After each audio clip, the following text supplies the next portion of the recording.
Good morning, everybody. I have a lot of material to go through today. I tried to squeeze in as many projects that went on in the Yukon as I could. So I'm going to run through it fairly quickly, and hopefully I'm not too much over the time that's allowed. So starting with the summary of this year's activity, 2022 activity normalized somewhat following the pandemic. However, there were a few headwinds this year. As many of you noticed, there was a shortage of workers, rising labor costs, high fuel prices, supply chain issues, and very tough financial markets. In fact, a few companies had very difficult times raising funds necessary to execute their programs this year. The good news was that metal prices were generally strong, although they did weaken towards the end of the summer. And there were a number of very significant updates to projects and new discoveries in the Yukon. I will mention that we're still kind of in the early stage for assay results. There's lots coming in. Many of the projects I talk about, results are still pending, but I would encourage you to look at their websites and see their press releases through the winter as those results come in. So I'll move on to the exploration and production statistics. Starting with exploration dollars, these are what the YGS estimates will be the total expenditures on exploration by the end of December. So we're looking at probably about $124 million this year. On top of that, there'll be about $64 million in development activities. And then production from the 3 operating mines, one for only half of the year, will be about $543 million. So that's a total contribution of $731 million to the Yukon's GDP. The exploration dollars will be split. About 61% of those exploration dollars will go to gold. 14 or almost 15% will focus on copper, primarily copper projects. 13.6% will focus on primary lead zinc projects. About 8% to silver. We had a couple of nickel platinum group element projects going in the Kluane area. They'll contribute about $2 million. And then 1 tungsten and 1 rare earth element project for about $200,000. Claim staking activity for this year, these numbers are as of November the 1st. As of November 1st, there were 6,245 claims staked, and already that's twice what was staked the year previous. Claims in good standing will be 164,972, and that's down about 8,000 from 2021. That staking activity was, the majority of that was focused in the Mayo district. And most of that activity was focused around Snowline's new discovery on their valley target. Next largest amount was in the Whitehorse area, and that was kind of scattered throughout all of the Whitehorse district. That followed by Dawson, and most of that staking in Dawson was in the Clear Creek area. And there were a few claims staked in the Watson Lake district, 17 claims staked there. Another statistic I looked at while I was preparing this presentation was the number of active exploration projects and the number of active companies and prospectors working in the territory. The 2022 numbers won't be final until about a year from now, once we receive all our assessment reports and YMEP reports and so on. But right now it's looking a bit low. If you compare what we see in this graph to the one that had the dollars being spent, what I interpret that to mean is that there are a small number of projects that are spending lots of money. And there aren't very many earlier stage grassroots projects. If the numbers of projects do not, or the number of companies and prospectors active do not increase significantly before this time next year, we could be looking at a 57-year low in activity. To me, my concern about that is that the Yukon prospector could be an endangered species. My concern is its habitat is shrinking and getting very fractured. So, but the good news about that is we do have the mineral exploration program. Funding, as John mentioned, he was a little bit off, but it's $1.4 million this year, and that leveraged about $4.5 million in total exploration dollars. That went to 41 projects. 18 of those are placer, 2 are grassroots hard rock, 6 are focused regional, and 15 are target evaluation.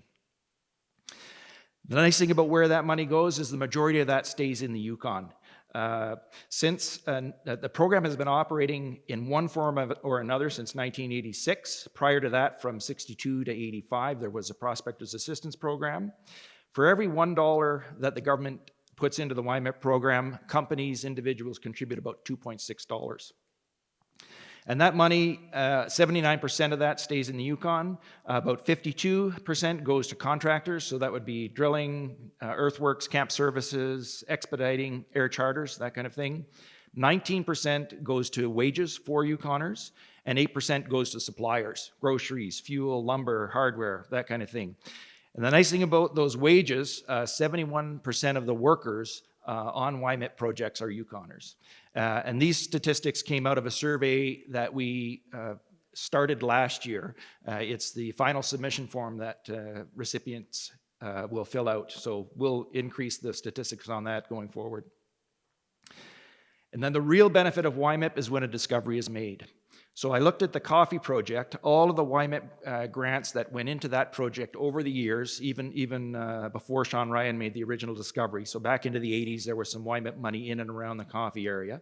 Total YMIP contribution there was $155,000. To date, there's been over $400,000, or $400 million, dollars spent on that project.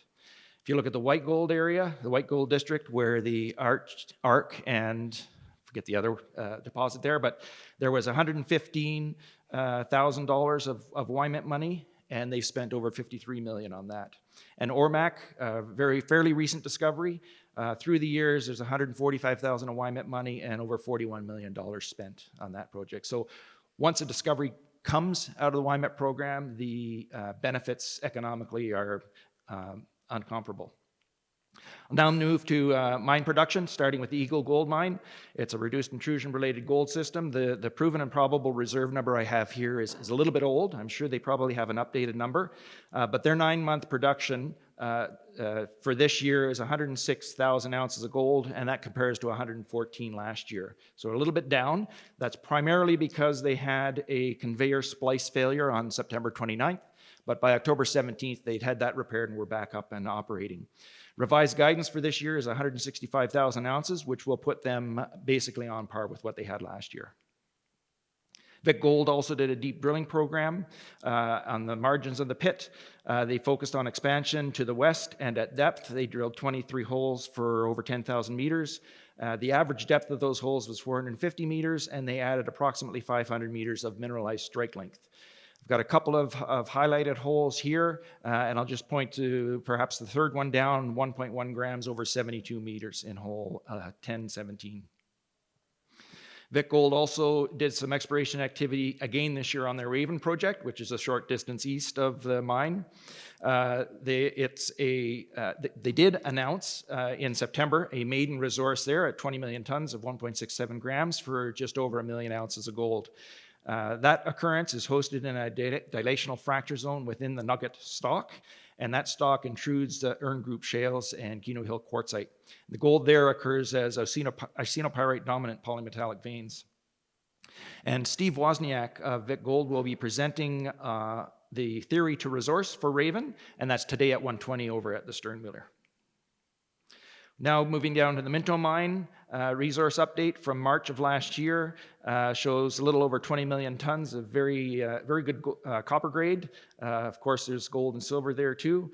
Production numbers this year, they produced 22 million pounds of copper, 8,000 or almost 9,000 ounces of gold, and 103,000 ounces of silver. So that's a very significant increase. You can see the percentage increase on the bottom there. Their copper production was up 30%. Gold was up 26%, and silver up 18% from 2021 numbers. Minto also did an exploration program this year. They drilled approximately 30,000 meters, and that was distributed between Minto North, Copperkill South, Ridgetop, and a new near-surface target. And here are some of the results from that. You can see they're getting over 2%, or yes, in some cases over 2% over significant widths, and very nice numbers scattered throughout. So hopefully there's still many more years of mining to be conducted there. Keno Hill mine site, of course, in June, Alexco announced a temporary suspension of production and milling to allow them to get sufficient number of development headings in preparation, so they had a difficult time maximizing the mill capacity, so they wanted to get that up to 400 tons per day. And their plan at that time was to do all of the development for the remainder of this year and get back into production early in the new year. Up to that point, they had produced 190,000 ounces of silver, 312,000 pounds of lead, and 532,000 pounds of zinc.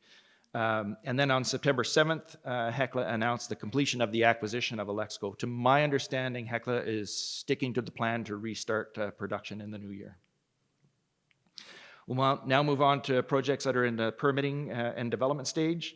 Started with the Kazakhaya project of BMC Minerals, almost 20 million tons there with very good zinc, lead, copper, gold, and silver grades. On June 20th, the Yukon and Canadian governments issued a positive decision in relation to the YESIB recommendation for that project to proceed. However, the Kaska Nation is challenging that decision in court, citing a lack of consultation.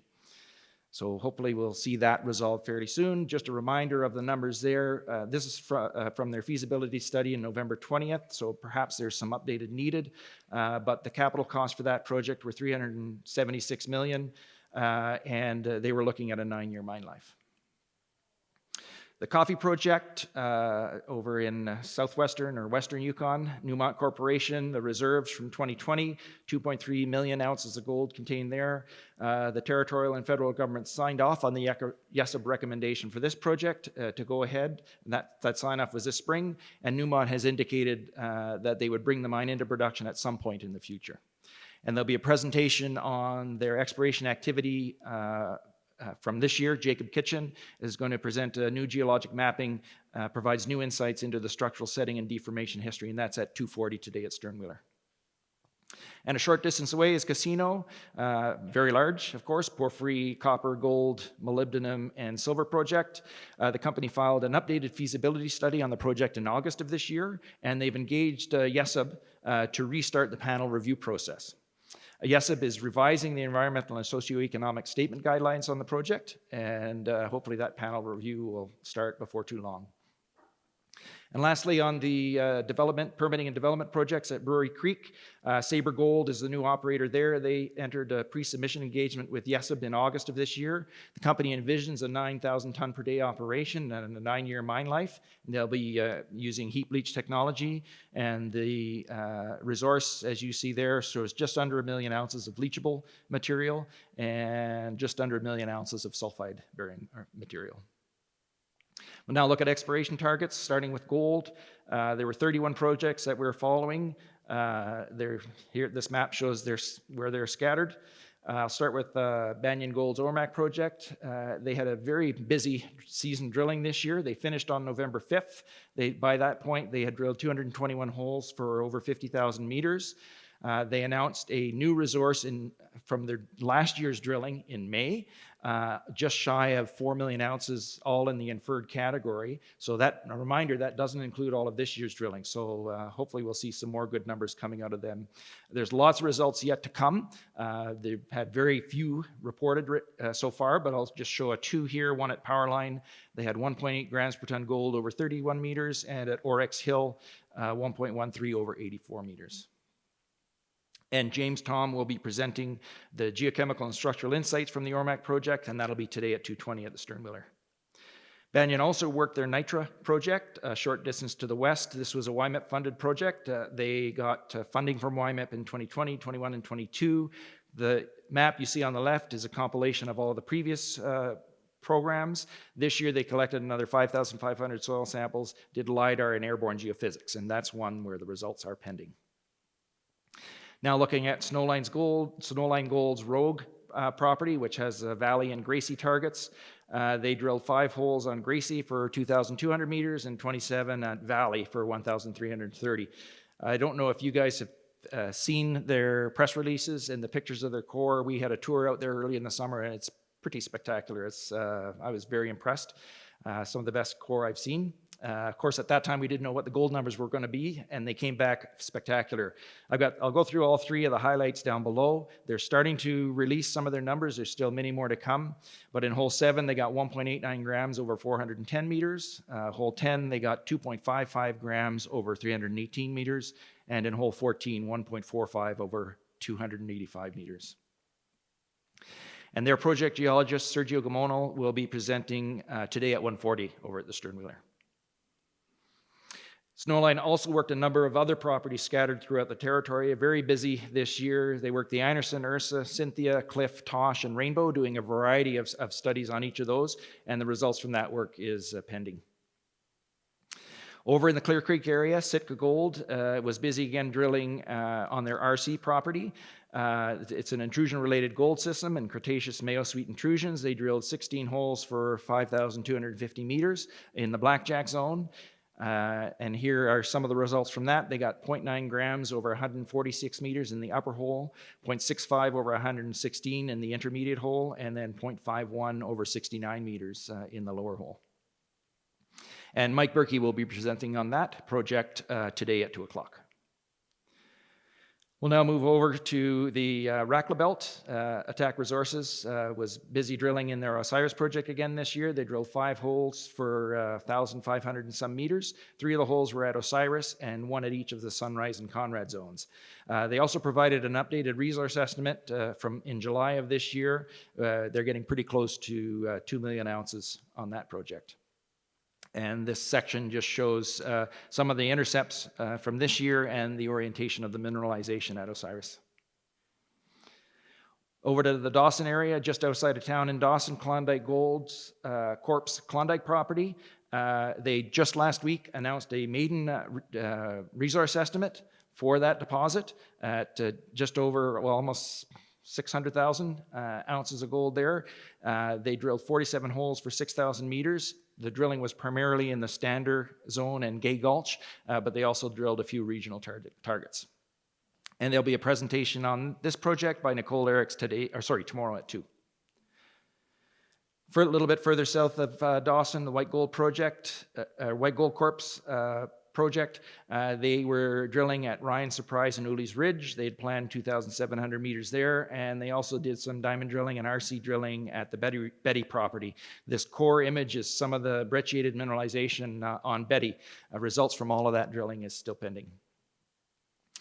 Over in the Nansen area, Rockhaven Resources was busy again this year at the Claza project, a substantial drill program there. They drilled 69 holes for over 12,000 meters, and that was distributed as 43 holes for further definition of resources, 8 holes for resource expansion potential, 2 holes for evaluation of outside targets, and then 16 holes for geotechnical purposes. They're also conducting metallurgical studies on over 1,000 kilograms of core and continuing environmental studies on a quarterly basis. And results from all that drilling are pending, but Matt's going to be presenting on this project tomorrow at 2:20 at the Sternwheeler.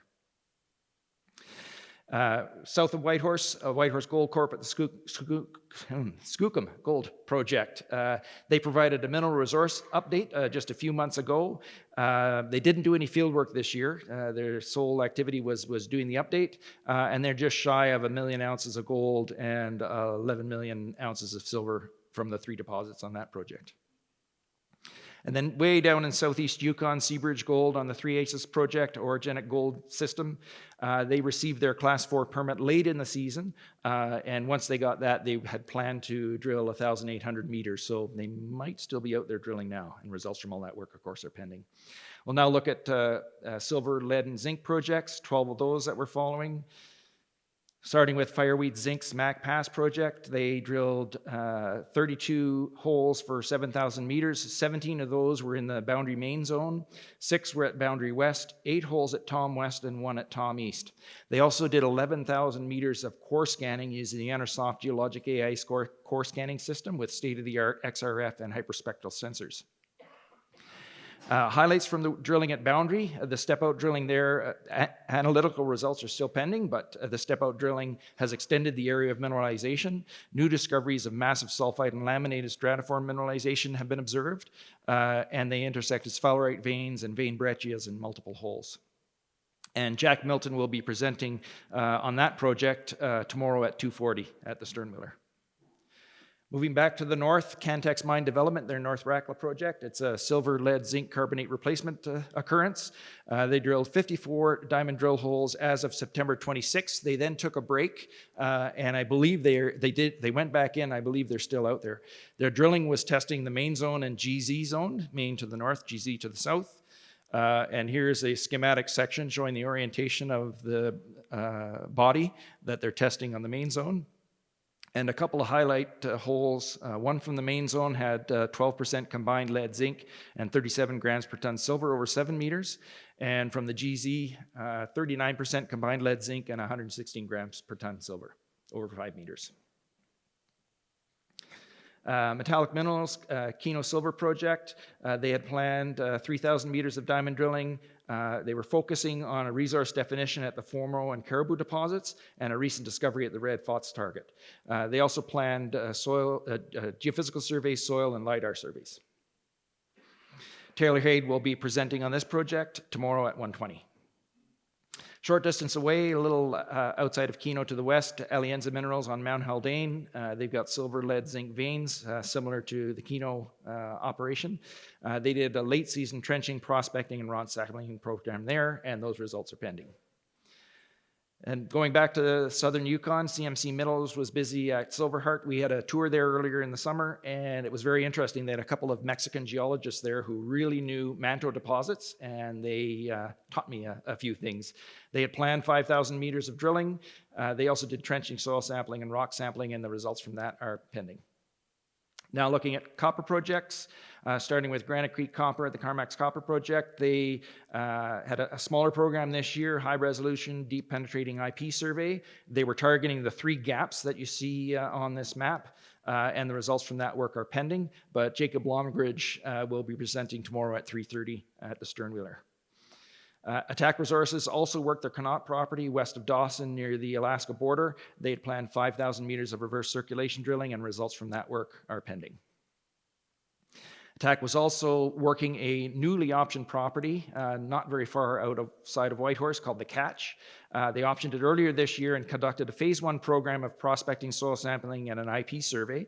And the results were so encouraged that that prompted them to immediately initiate an RC drilling program. And I should mention this was another YMIP-funded project.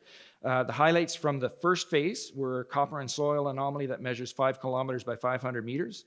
Grab samples returning up to 1.5% copper, as well as over 1% copper and 1 gram gold, and 0.7 copper and 2.82 grams gold. They also did the IP survey returned an anomaly that measures 1 kilometer by 600 meters by 400 meters.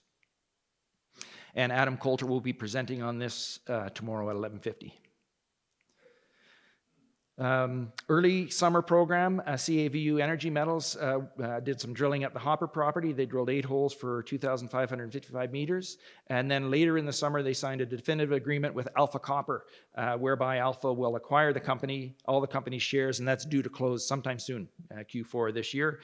Some results from that drilling at the Copper Castle Skarn, 2.8% copper over 15.27 meters, and at the Porphyry 0.16 copper over 300 meters. Strategic Metals, as is typical, we're busy on a number of properties this year. I'm only highlighting 3 of them right now, 3 of their porphyry copper properties. At the Mint project near the Alaska border, they did IP. At the Alada project, a short distance south of Casino, they also did IP surveys. And at CD, they did helicopter-borne magnetic and radiometric survey. And results from all 3 of these are pending. Project we haven't heard very much about for a number of years is the Marg deposit. Azarga Metals optioned this property from Golden Predator in November of last year. An older resource estimate you can see on the top. They are just shy of 10 million tons with very good copper, lead, and zinc numbers there, as well as the gold and silver. They conducted a deep penetrating IP survey this year, and results from that work are pending.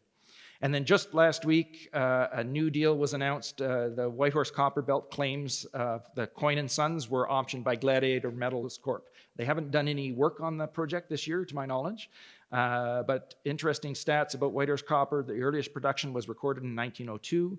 The last significant production was from 1967 to 1982. In total, the belt produced 268 million pounds of copper, 225,000 ounces of gold, and 2.8 million ounces of silver. But there's still significant potential in the belt. Some recent drilling there by the Coins at Cowley Park, they got 3.71% copper over 24 meters in a 2019 drill hole. And then at North Star, they got 4.95% copper over 14.6 meters. Now we'll look at nickel, copper, PG, and tungsten and rare earth element projects. The tungsten project was MacTung, which Fireweed Zinc recently took on. They were compiling all of the historic data and verifying some of what was observable on surface. It's a very, very small program there. The two magmatic nickel, copper, cobalt projects down in the Kewaunee Ultramafic Belt, Catalyst North project, a small program there, YMEP funded, and then at Nicholshaw. I'll talk a little bit more about Nicholshaw shortly. And then the one rare earth element project was down at the Bandito in southeast Yukon. At Nicholshaw and Nickel Creek Platinum, they drilled 18 holes for 3,300 meters. 8 of those holes were to convert inferred resources to indicated, and 10 of the holes were at the arch target, where last year they were getting very good results, and results from that work are pending. I'll finish off with just letting you know about a few projects that we're working on in the Minerals Geology group. One of the projects that we started earlier this year was we were prodded to take on after seeing a presentation that the BC Geological Survey gave a few years ago where they were extracting surface source sediment geochemical data out of assessment reports. And I was very impressed. I decided that maybe we should copy what they've done. So we're doing the same. And Yuri Kliukin is leading that project for us. And we'll extract soil, streamsed, rock, vegetation, and water samples out of the assessment reports. The newer reports are easier than the older reports, so we're starting with the low-hanging fruit. We've got 280 reports done to date and over 300,000 samples. So you can look for that data. We haven't figured out what kind of database structure we're going to do yet. It probably won't be very different from what they did in BC, but you can look for that data hopefully before too long. And Yuri will be presenting on his work tomorrow at 9:40 at the Sternwheeler. Another project we're working on, some of you may have seen some of Warwick Bullen's presentations on mineral potential mapping and mineral and machine learning. He's taken that a step further, and he's using the random forest method of machine learning and looked at the whole of the Yukon to see if he could identify projects with porphyry potential. And he'll be presenting that work tomorrow at 10:40. And Patrick Sack and Tyler Ambrose, Patrick is going to give a presentation tomorrow, and the title of that is Where is All the Metal From? Introducing two relatively new or updated isotope compilations for Yukon. The historic data that we had, most of it dated from 1988. It was a Godwin publication that had 377 lead isotope analyses. Patrick and Tyler researched the literature and have identified 1,187 lead isotope analyses in the Yukon, as well as 1,247 sulfur isotope analyses in the Yukon. They've compiled all of that data, as well as data from Alaska and BC, into the database. And the idea there is if we have the lead isotope ratios of an ore body, and we have lead isotope ratios of potential source rocks for the ore body, we can follow that path back to see where the source of the metals are. They've also got a number of samples in for analysis, so we'll be updating and increasing that database over the years. And Patrick will be presenting on that work tomorrow at 11:10. And lastly, scanning of the core in the core library. This project was a partnership between Scale AI, which is the Canadian Artificial Intelligence Supercluster, Enersoft Inc., which runs the geologic AI system, Fireweed Zinc, and us at the survey. We scanned 83 drill holes that are in the core library, and that represented 1,335 boxes, or 5,200 meters. That geologic AI system scans for LiDAR, XRF, high-res photos, and hyperspectral data, and products from this will be available hopefully early in the new year. They're working on processing all of that. And Dave Henderson of Geologic AI will be presenting that technology tomorrow morning at 9 a.m. And that is everything. Thank you very much.